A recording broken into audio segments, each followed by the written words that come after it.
मुख्यमंत्री पुष्कर सिंह धामी ने दिए नियुक्ति पत्र। नवनियुक्त नर्सिंग अधिकारियों को दिए नियुक्ति पत्र। कहा बेहतर स्वास्थ्य सेवाओं के लिए करें काम।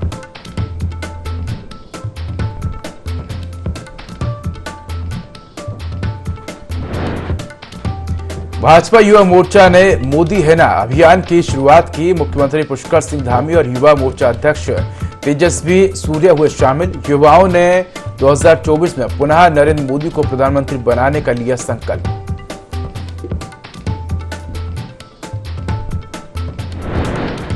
धर्म सभा के लिए पहुंचे संघ प्रमुख मोहन भागवत। मृत्युंजय मंडपम में संतों के सानिध्य में होगा आयोजन। हरिद्वार के कनखल में 3 दिन तक चलेगा महोत्सव।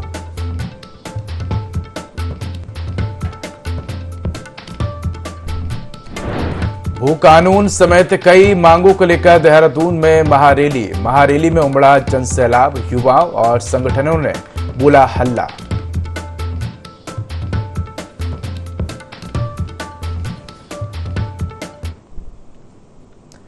नमस्कार, मैं उदय। IND24 में आपका स्वागत है। बुलेटिन की शुरुआत करेंगे तमाम बड़ी खबरों के साथ। विंटर डेस्टिनेशन ओली सहित लॉर्ड कर्नल कर्जन ट्रैक, क्वारी पास और द्रोणगिरी घाटी, नीति घाटी और क्रिसमस पर्व का उत्सव मनाया जाएगा। आपको बता दें कि इसके लिए पर्यटकों के लिए भारी भीड़ उमड़ पड़ी है। नंदा देवी राष्ट्रीय पार्क प्रशासन भी अलर्ट मोड पर है। किसी भी तरह के वन्य जीव संरक्षण कानून को तोड़ने वालों पर वन विभाग की कड़ी नजर होगी।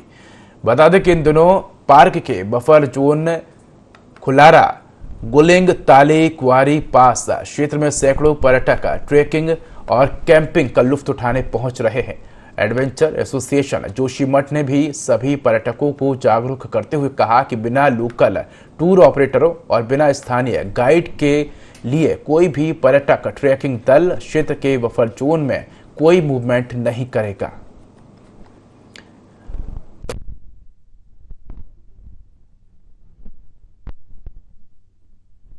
पर्यटकों से मेरा अनुरोध है, जो भी जोशीमठ, औली या क्वारी पास के लिए आ रहे हैं, उन सभी से मेरा यह तहे दिल से अनुरोध है कि आप लोग बिना गाइड, बिना एडवेंचर किसी कंपनी के या बिना फॉरेस्ट परमिशन के आप लोग ट्रैक पर ना जाएं। ये आप लोगों के लिए घातक हो सकता है। अगर आप लोग ऐसा करते हुए पकड़े जाते हैं तो आपका भारी चालान भी किया जाएगा।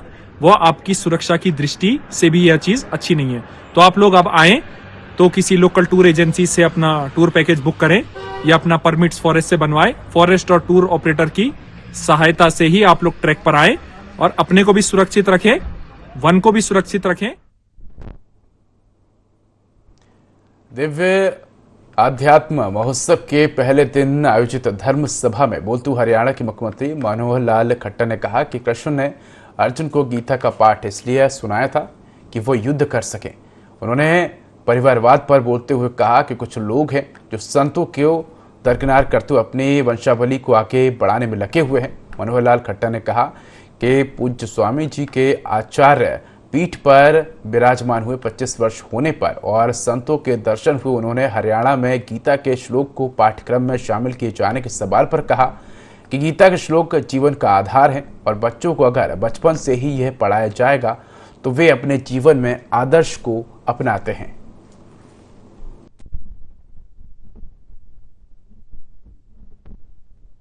मैं आज आया हूँ तो निश्चित रूप से आज मेरे लिए एक अच्छा दिन है कि इतने सारे संतों का एक साथ दर्शन हो गया और संतों की वाणी से हमको भी बहुत लाभ होता है। समाज जीवन के अंदर काम करने के लिए प्रेरणा का ये काम करते हैं। तो आज मैंने सभी स्वामी अवधेशानंद जी का, क्योंकि आचार्य पीठ पर 25 वर्ष उनके पूरे हुए हैं, तो उनकी शुभकामना देने के लिए मैं आया था। गीता के क्योंकि जो सार है, गीता के उपदेश हैं, वो समाज जीवन में यदि बचपन में है बच्चों को अगर उनका प्रेरणा मिले उनकी, तो उनके जीवन को एक अंदर आदर्श एक खड़ा होता है, एक बदलाव आता है और समाज जीवन में अच्छा नागरिक बनने के लिए गीता का एक बहुत बड़ा उपयोग है। इसलिए हमने स्कूलों में उसको लागू। परेड ग्राउंड में उत्तराखंड के लोगों के लिए सशक्त भू कानून लागू करने और मूल निवास कानून को लागू किए जाने की मांग को लेकर महारैली का आयोजन हुआ। इस रैली में तमाम राजनीतिक और सामाजिक संगठन शामिल हुए। रैली परेड ग्राउंड से होते हुए कचहरी स्थित शहीद स्मारक पर सभा के रूप में तब्दील हुई। मूल निवास स्वाभिमान महारैली के बैनर तले सैकड़ों की संख्या में सामाजिक और राजनीतिक संगठनों से जुड़े लोगों ने भाग लिया। इस मौके पर रैली में मौजूद लोगों ने कहा कि उत्तराखंड की जनता की अस्मिता और अधिकारों की लड़ाई है।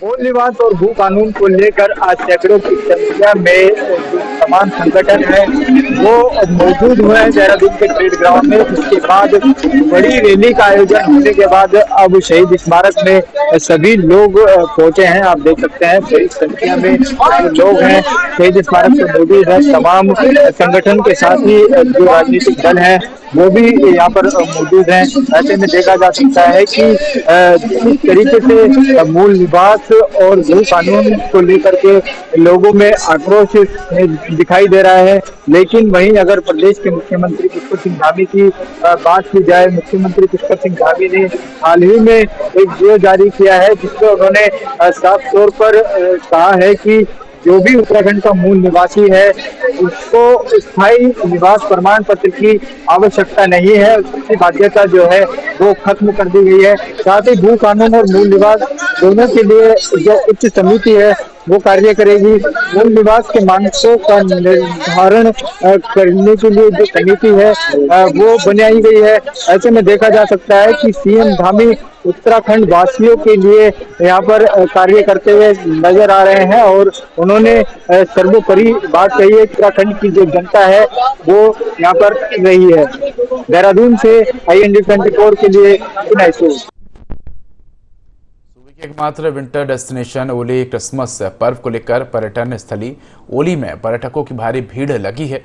नंदा देवी स्लोप से लेकर गोरसो बुग्याल गुलशन टॉप तक पर्यटकों का हुजूम उमड़ा है। सुबह से ही ओली में पर्यटक चेयर लिफ्ट से ओली की हंसी वादियों की सैर करने के लिए सैकड़ों की तादाद में लाइन पर खड़े नजर आए हैं। देखिए रिपोर्ट। क्रिसमस पर्व को लेकर विंटर डेस्टिनेशन ओली पर्यटकों से पैक हो गई है। ओली की हंसी वादियों की सैर करने के लिए सैकड़ों की तादाद में पर्यटक लाइन पर खड़े नजर आए। आप इन तस्वीरों में देख सकते हैं कि कैसे ओली की GMVN की चेयर लिफ्ट की सैर करने के लिए पर्यटक उमड़े हुए हैं। ओली, गोरसो, खुलार, कुंवारी पास की वादियों से पर्यटक दिलकश नजारों का दीदार कर रहे हैं, तो कुछ पर्यटक फन स्कीइंग का लुत्फ उठाते हुए नजर आ रहे हैं। कई पर्यटक दलों में ट्रैकिंग, हाइकिंग का आनंद भी उठा रहे हैं। ओली में जो भी पर्यटन आ रहा है वो काफ़ी खुश है, क्योंकि पिछले हफ्ते भी यहाँ पे काफ़ी बर्फबारी थी आधा फीट, और टूरिस्ट भी काफ़ी खुश है यहाँ पे। हम सारे जितने भी होटल व्यवसायी हैं हम लोग, तो काफ़ी अच्छी हमने तैयारी कर रखी है इस बार। और जो कॉमन फूड होता है उसके साथ साथ हम लोगों ने जो लोकल फूड होते हैं यहाँ के उसको भी प्रमोट करना शुरू किया। और इस बार हम लोगों ने कुछ स्पेशल तैयारी की है बड़े दिन को लेके। इस बार भीड़ का आलम ये है कि क्रिसमस पर्व से पहले ओली में hotel, resort, home stay Housefull हो चुके हैं। वहीं लोअर ओली टीवी टावर से लेकर जोशीमठ तक पर्यटक वाहनों की लंबी कतार दिख रही है। ओली से गोरसो के बीच 4 किलोमीटर का क्षेत्र पर्यटकों की आमद से गुलजार हो चुका है। पुलिस प्रशासन ने भी बढ़ती ट्रैफिक भीड़ को देखते हुए कमर कस ली है। ओली, टीवी टावर, गांधी मैदान, जोशीमठ में पर्यटकों के वाहनों के लिए स्टैंड बनाया गया है। साथ ही हुड़दंगियों पर भी पुलिस की पैनी नजर बनी हुई है। स्थानीय होटल कारोबारियों में भी पर्यटकों की उमड़ती भीड़ से गजब का उत्साह नजर आ रहा है। पहली बार पर्यटकों की इतनी बड़ी आमद से क्षेत्र का पर्यटन कारोबार अपने चरम पर है। लिहाजा पर्यटन और होटल होम स्टे कारोबारियों में भी खुशी देखी जा रही है। 25 से 31 तक काफ़ी टूरिस्ट आ रहे हैं और काफ़ी वो भी है। यहाँ पे बर्फबारी भी हुआ बीच में। फिर ये उसके लिए तैयारी काफ़ी अच्छी तैयारी हो रखी। जो लोकल फूड का प्रमोट किया है उसको भी उसके लिए सामने देंगे टूरिस्ट के लिए। और बुकिंग भी काफ़ी आ रही है टूरिस्ट की भी, खासकर इसी बीच में 31 के बीच में। और काफ़ी खुश है, लोकल भी काफ़ी रोज़गार वगैरह मिल रहा है और होम स्टे में भी काफ़ी लोग आ रहे हैं, बुकिंग आ रही है। देहरादून में ग्रीन लाइफ और छावनी परिषद लंडोर के सहयोग से छावनी परिषद के दुकान में 2 दिवसीय लंडोर मेले का आयोजन किया गया। पहले दिन बड़ी संख्या में पर्यटकों ने मेले में पहुंचकर उत्तराखंड के लजीज व्यंजनों के साथ ही पहाड़ी उत्पादों की जमकर खरीदारी की। मेले में जहां पहाड़ी खाने के स्टॉल लगे थे, जिसमें पहाड़ी दाल के पकौड़े, पहाड़ी खाने की थाली सहित पहाड़ के उत्पाद मेले में आकर्षण का केंद्र रहे। वहीं मेले में उत्तराखंडी हस्तशिल्प के स्टॉल भी लगाए गए थे। साथ ही मेले में पाश्चात्य खाने के स्टॉलों पर भी खासी भीड़ देखने को मिली।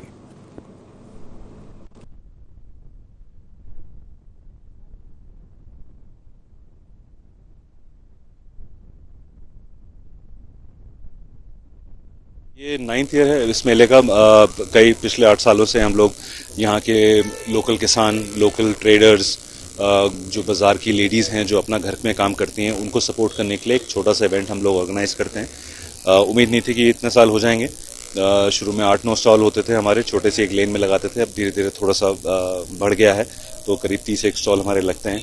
भिन्न भिन्न प्रकार के आर्टिशंस उत्तराखंड के यहाँ आते हैं। ये भी कोशिश करते हैं कि लोकल कल्चर को प्रमोट किया जाए through dance and cultural performances. उसके अलावा खाने के लिए, कपड़े के लिए, खरीदने के लिए आप जो भी यहाँ देखेंगे इन 30-33 स्टॉलों में, वो सब उत्तराखंड की उपज है। तो जो भी इनकम यहाँ होती है वो स्टेट में रहती है, जो भी सेल होती है वो स्टेट में होती है। लैंडोर मेला लगा है, ये इस बार 9th एडिशन है लैंडोर मेला का। और हर साल जैसे मैं देख रही हूँ इसमें जो दुकानें लगती हैं वो हर साल बढ़ती जा रही हैं। और ये एक बहुत अच्छा मौका है और अवसर है लोकल जो यहाँ पर आर्ट है उसको शोकेस करने का। और मैंने देखा यहाँ पर बहुत सारे खाने के स्टॉल्स भी लगे हुए हैं, मोमो है और गढ़वाली थाली है। तो इससे लोगों को ये यहाँ का कल्चर के बारे में पता चलेगा। मैंने सुना है शाम को यहाँ पर डांस प्रोग्राम भी होगा। तो यहाँ का कल्चर, यहाँ का फूड और जो टूरिस्ट यहाँ पर आ रहे हैं उन्हें और इस एरिया के बारे में और ज्यादा उत्साह रहेगा अगली बार से। पुलिस ने हेड कांस्टेबल मनोज पर ऊधम सिंह नगर के रुद्रपुर में स्थित पीएससी में फर्जीवाड़ा करने का आरोप है। हेड कांस्टेबल मनोज ने सेवा चयन आयोग की फर्जी मेल आईडी तैयार कर स्नातक स्तरीय परीक्षा के 8 अभ्यर्थियों के फर्जी नियुक्ति पत्र तैयार किए और ये पूरा फर्जीवाड़ा आरोपी हेड कांस्टेबल ने रुद्रपुर में स्थित एक महिला को प्रभाव में लेकर किया है। पूरे मामले का फर्जीवाड़ा तब सामने है जब महिला ने यूके SSSC में अपने नियुक्ति पत्र की जांच करवाई। जैसे ही नियुक्ति पत्र यूके SSSC पहुंचा तो फर्जीवाड़ा सामने आया, जिस पर आयोग ने STF से जांच करवाकर पूरे मामले में आरोपी पुलिस जवान के खिलाफ थाना रायपुर में मुकदमा दर्ज करवाया।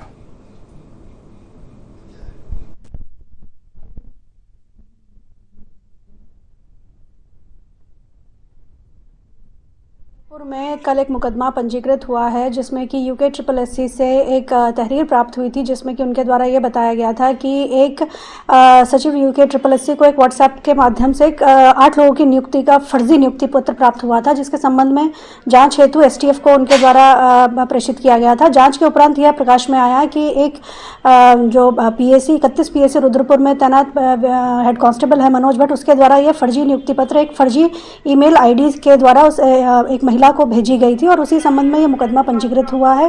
थाना रायपुर में 66 DIT एक्ट और IPC की विभिन्न धाराओं में यह मुकदमा पंजीकृत किया गया है।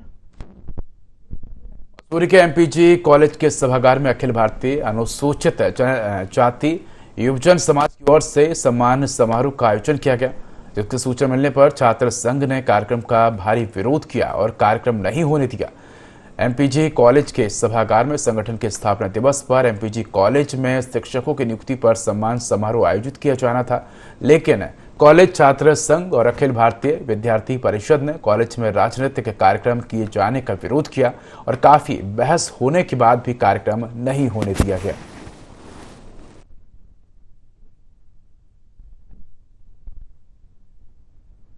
आपने देखा होगा कि बाहर पोस्टर लगा रखा बिना किसी अनुमति के, किसी भी छात्र संघ के पदाधिकारी को उसकी सूचना नहीं दी गई थी। प्रिंसिपल सर से हमने जब पूछा कि ये कार्यक्रम किसमें है, उन्होंने बोला कि ये कार्यक्रम होस्ट कर रखा कि एचडीएम सर से इसकी परमिशन ले रही, जिसकी सूचना हमारे किसी भी पदाधिकारी को नहीं दे रही। जब हमने इसकी सूचना के इस कार्यक्रम के बारे में पूछा तो कहते हैं कि ये कार्यक्रम की सूचना पहले से दे रही थी और हमें इस सूचना को तो बताया नहीं किसी ने। एक बार भी पूरा राजनीतिकरण हो रहा है यहाँ। प्रिंसिपल सर इस चीजों को बस बार बार घुमा देते हैं दूसरे रीजन लेके, इससे पूरा माहौल खराब है। इसमें पूरा हाथ हमारे प्रिंसिपल सर का है जो इन चीजों को बार बार इग्नोर कर रहे हैं। ये कार्यक्रम अगर पोस्टपोन या कैंसिल नहीं होता तो हम सारे के सारे पदाधिकारी सारा इस्तीफा दे देंगे और जो भी हमारे साथ हमारे जो सपोर्टेड है वो अभी के अभी अपने TC लेने की मांग करें। अखिल भारतीय अनुसूचित जाति युवजन समाज रजिस्टर्ड 10,721 ये गैर राजनीतिक संगठन है। ये सामाजिक संगठन है, SC ST के हितों के लिए संगठन बना हुआ है। उनकी आवाज उठाने के लिए बना, उनका सम्मान करने के लिए बना। आज संगठन का स्थापना दिवस था, इसके ऊपर हमने एक कार्यक्रम ऑर्गेनाइज किया था यहाँ मसूरी पीजी कॉलेज में, और हमें बड़ा हर्ष का विषय था कि 25 शिक्षकों की यहाँ 25 साल बाद या 10 शिक्षकों की हम उनका सम्मान करना चाहते थे। शिक्षकों के सम्मान में हम लोग यहाँ पर पहुंचे थे, हम यहाँ आए थे और उन्होंने आज भी यहाँ खुलकर विरोध किया। रूलिंग पार्टी के लोग, एबीपी से जुड़े हुए लोग यहाँ पहुंचे, उनका विरोध करा कि इनका सम्मान क्यों हो रहा है, और यहाँ पे जो उन्होंने उनका सम्मान का विरोध करते हुए यहाँ पे कार्यक्रम में हो हल्ला काटा, कार्यक्रम होने नहीं दिया। जोशीमठ में सरस्वती विद्या मंदिर इंटर कॉलेज का 7 दिवसीय विशेष राष्ट्रीय सेवा योजना शिविर शुरू हुआ। नगर पालिका वार्ड नंबर 6 डांडू गांव के नंदा देवी मंदिर प्रांगण में रंगारंग सांस्कृतिक कार्यक्रम हुआ। इस 7 दिवसीय विशेष एनएसएस शिविर में स्वयं सेवियों की ओर से डांडू वार्ड सहित नगर के विभिन्न वार्डों में विशेष सामाजिक जागरूकता कार्यक्रम का आयोजन हुआ। वहीं कार्यक्रम अधिकारी एनएसएस प्रकाश पवार ने बताया कि इस 7 दिवसीय एनएसएस शिविर में विद्यालय के इन स्वयं सेवियों द्वारा नगर के विभिन्न स्थानों पर बेटी पढ़ाओ बेटी बचाओ, स्वच्छता अभियान, मतदान जागरूकता, दहेज प्रथा, घरेलू हिंसा, बाल विवाह सहित अन्य सामाजिक पहलुओं पर जन जागरूकता अभियान और रैलियों के जरिए समाज में जागरूकता लाने का प्रयास किया जाएगा।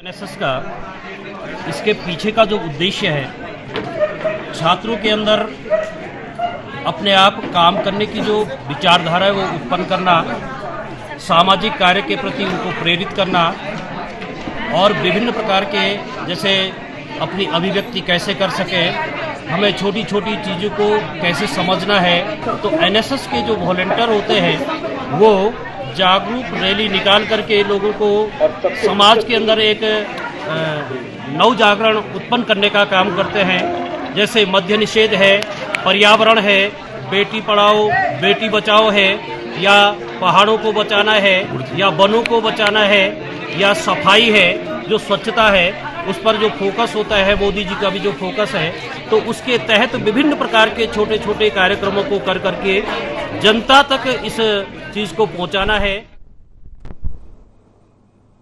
लोकसभा चुनाव को लेकर भाजपा ने पूरी ताकत झोंक दी है। मिशन 2024 को फतह करने के लिए पार्टी एड़ी चोटी का जोर लगा रही है। ऐसे में भाजपा ने पवेलियन ग्राउंड में मोदी है ना विशाल युवा पदयात्रा का आयोजन किया। मुख्यमंत्री पुष्कर सिंह धामी ने अभियान में शिरकत करते हुए कार्यक्रम को संबोधित किया। भारी संख्या में भाजपाइयों ने कार्यक्रम में शिरकत की। कार्यक्रम का आयोजन सभी दौरान भारतीय युवा मोर्चा ने किया। भाजपा नेता नेहा जोशी का कहना है कि केंद्र और राज्य सरकार की नीतियों को जन जन तक पहुंचाने के लिए इस कार्यक्रम का आयोजन किया जा रहा है, जिसमें केंद्र और राज्य सरकार की नीतियों को लेकर आम जनता तक पहुंचाने का संकल्प लिया है। पदयात्रा में भाजपाई भगवा टी शर्ट और पगड़ी पहनकर पहुंचे। इस पदयात्रा में सीएम पुष्कर सिंह धामी, भाजयुमो के राष्ट्रीय अध्यक्ष तेजस्वी सूर्या और भाजपा प्रदेश अध्यक्ष महेंद्र भट्ट शामिल हुए।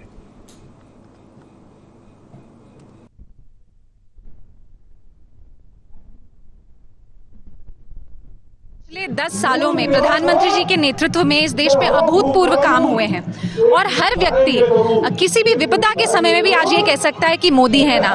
कोविड आया तो 140 करोड़ भारतीयों को वैक्सीन मिली, 50 करोड़ महिलाओं के जनधन खाते खुले, 10 करोड़ से ज्यादा महिलाओं को उज्ज्वला से धुएं से मुक्ति मिली। ये सब मोदी जी के कारण हुआ है। 7 एम्स हुआ करते थे, आज डबल से भी ज्यादा संख्या में इस देश में एम्स है। तो ये सारी गारंटी मोदी जी ने हमें दी है, जिसके कारण आज उत्तराखंड का युवा हमारे साथ यहाँ इकट्ठा हुआ है और वो कह रहा है मोदी है ना। उत्तराखंड से पूरे देश को ये आवाज जा रही है कि इस बार भी देश के युवा मोदी जी के साथ है और मोदी जी के पक्ष में है और 19 में जितने सीट भाजपा को मिले थे उससे ज्यादा सीट के साथ फिर एक बार मोदी जी देश के प्रधानमंत्री बनने वाले। मोदी जी के नेतृत्व और उनके मार्गदर्शन में पिछले अगर हम 9 सालों की 10 सालों की बात करें, उत्तराखंड के अंदर जितनी योजनाओं को स्वीकृति भारत सरकार ने दी है वो भूतो न भविष्य की जो पहले कभी नहीं हुआ। 1.5 लाख करोड़ से भी ज्यादा की योजनाओं को उत्तराखंड के अंदर स्वीकृति मिली है। भाइयों बहनों, आज उत्तराखंड का अगर कोई भी कोना देखेंगे आप तो चारों तरफ सड़कों का जाल बिछ गया है। विशाल युवा ये पद यात्रा का शुभारंभ देहरादून के पवेलियन ग्राउंड से हो चुका है, जहां पर आप देख सकते हैं बड़ी संख्या में जो युवा हैं वो इस पद यात्रा में शामिल हुए हैं। आप देख सकते हैं किस तरीके से जो है यहाँ पर जो कार्यकर्ता है या फिर जो युवा हैं वो लोग इस पद यात्रा में शामिल हैं। आप देख सकते हैं कि प्रदेश के मुख्यमंत्री पुष्कर सिंह धामी खुद जो है इस पद यात्रा में शामिल है। बड़ी संख्या में जो युवा हैं वो इस रैली में पहुंचे हैं। तमाम जो व्यवस्थाएं हैं पुलिस के द्वारा यहाँ पर की गई है। ऐसे में देखा जा सकता है कि जो यहाँ पर राष्ट्रीय उपाध्यक्ष नेहा जोशी की अगर बात करें, उनके नेतृत्व में एक बड़ा कार्यक्रम जो है इस दौरान यहाँ पर आयोजित किया गया है और इसमें बीजेपी के बड़े नेता के शामिल होने के साथ ही जो है जो प्रदेश के मुख्यमंत्री हैं पुष्कर सिंह धामी, उन्होंने इस पद यात्रा का शुभारंभ किया है। देहरादून से IND24 के लिए विनय सूद। कांग्रेस ने संगठन में बड़ा फेरबदल करते हुए कई राज्यों के प्रभारियों को बदल दिया है। कांग्रेस ने पूर्व केंद्रीय मंत्री कुमारी शैलजा को उत्तराखंड का प्रभार सौंपा है। बता दें कि उत्तराखंड में कांग्रेस ने प्रभारी बदलते हुए कुमारी शैलजा को कांग्रेस का प्रदेश प्रभारी बनाया है। कई समय से कांग्रेस में प्रदेश प्रभारी को लेकर घमासान मचा हुआ था, जिसके बाद कांग्रेस ने देवेंद्र यादव को प्रभारी पद से हटाकर उनकी जगह कुमारी शैलजा को जिम्मेदारी दी है। उत्तराखंड विधानसभा चुनाव से प्रभारी का विरोध हो रहा था। हरदा समेत कई नेताओं ने देवेंद्र यादव के खिलाफ मोर्चा खोला था। ऐसे में देवेंद्र यादव के बाद अब कुमारी शैलजा को प्रदेश प्रभारी की जिम्मेदारी दी गई है।